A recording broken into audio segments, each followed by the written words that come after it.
Welcome to the European Parliamentary Research Service podcasts. In this podcast, we'll talk about gender balance in the European elections and how electoral quotas could help ensure that there are more women among the EU decision makers. Want to know more? Stay with us. Gender equality is a fundamental principle of the EU, and as such, it should be reflected in an equal political representation of women in EU institutions, including the European Parliament.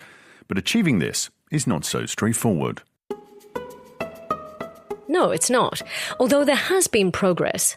The current European Commission is the most gender-balanced in history, and the first one to be led by a woman.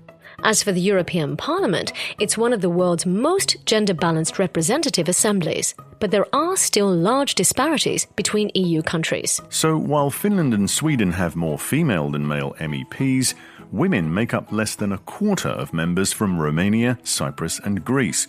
And this reflects a similar situation at national level. Now, why is that? Well, in the end, it's up to European voters to choose who they want as MEPs.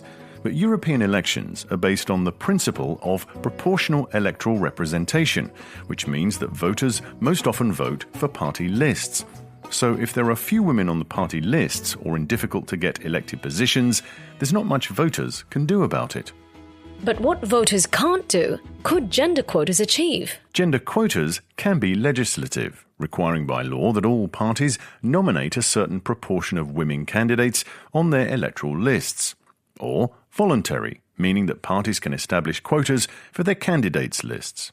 But to be effective, quotas need to fit the electoral system, and some systems are, by their structure, more adequate than others to accommodate them. And experience shows that quotas tend to work best in multiple-seat constituencies with list proportional representation, which is the case with European elections in all but 2 countries. Indeed.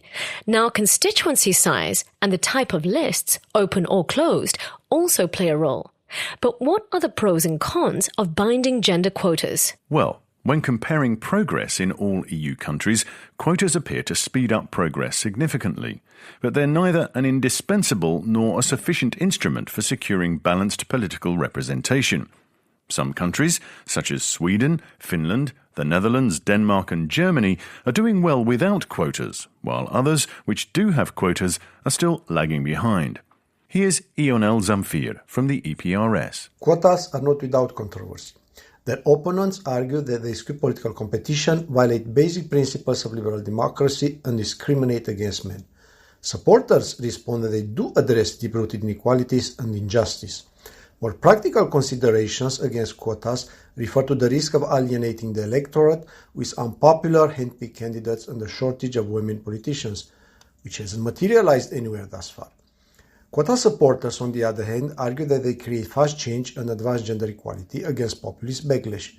But opponents stress that progress is also possible without quotas. So yes, quotas can be effective at driving change, but in order to translate into a higher number of women elected in parliaments, they need to be applied by political parties in a real and not merely superficial way. And flanked by other measures to encourage more women to participate in politics and to induce a change of political culture that leads to a more women-friendly environment. Now let's look at the current situation regarding the European elections. Stay with us. Until now, 11 EU countries have introduced binding quotas for European elections, ranging from a vague obligation to include both women and men on lists in Romania to a minimum of 35% for each gender in Poland and the 50% applied by Belgium, France, Italy and Luxembourg. Of the 11 countries that apply gender quotas in EU elections, France is the only one that applies strict alternation of both sexes throughout the lists, while Belgium, Spain and Portugal only apply it to certain sections. To encourage voters to make gender-balanced choices, Italy has a preference voting system that obliges voters to choose candidates of both sexes. And concerning sanctions, in Italy, but also in Belgium, Greece, Spain, France, Poland, Portugal and Slovenia, lists are considered invalid if they don't comply with the quota requirements for European elections.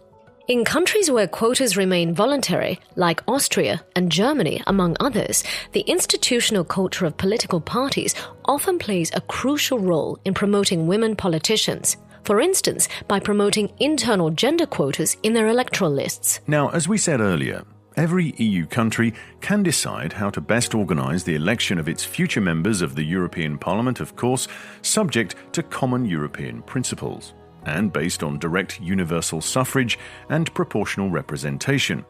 But so far, there's no common EU provision as regards the use of gender quotas for European elections. The Parliament has tried to change this twice in recent years by proposing a binding objective of gender balance for European elections. But so far, the Council has not endorsed it. Irène Tolleré from Renew Europe is a very active voice in this debate. Laws introducing quota and zip lists adopted by several member states have led to an increase in the number of women in politics, especially in the EP, where women represent 39.1% of MEPs.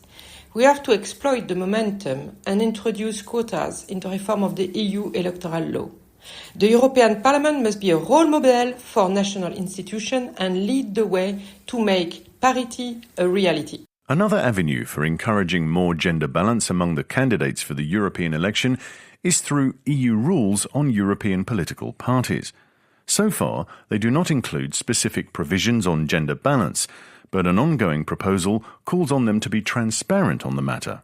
Having more women in parliaments and top political positions is not a goal that will be achieved overnight. But there are tools, like quotas, that can help, especially if applied meaningfully and in the context of a wider systemic change of our political culture. Want to know more? Check out Ian L. Zamfia's full policy brief on the EPRS website or in our app. This is a European Parliamentary Research Service podcast. Thanks for listening.